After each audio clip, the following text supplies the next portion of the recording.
হুম, আসসালামু আলাইকুম। ওয়ালাইকুম আসসালাম।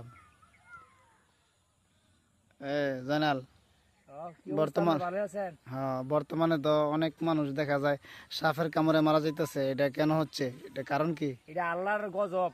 গজব এই যে কেন? মানুষে তো বুঝে না, এটা আল্লাহ কোন দিক দিয়ে মারে মানুষে তো বুঝে না, বুঝবো কেমনে? এই যে আল্লাহ একদিক দিয়ে না একদিক দিয়ে পরিস্থিতি মানে ইয়ে দেয়, গজব দিয়ে। এই যে এর আগে দেশের মধ্যে করোনা ছিল, এখন তো করোনা মনে নাই।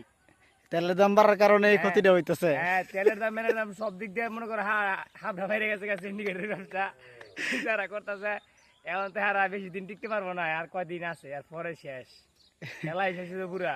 সিন্ডিকেটের কারণে, হ্যাঁ হ্যাঁ, এটা গজব গজব। গজব গজব। সবাই ইসরায়েলের আকাশে দেখছেন নি আপনারা দর্শকেরা? ইসরায়েলের আকাশে গুলা অনেকগুলা বর্তমানে শুধু কাউ আর কাক কাক দেখা যাচ্ছে, অন্য কিছু দেখা যায় না এখন। মূলত সবাই সাবধান হয়ে যান। সবাই সাবধান হয়ে যান, ভালো হয়ে যান। আল্লাহকে ভয় করুন এবং সবাই নিজে ইমান ঠিক রাখুন।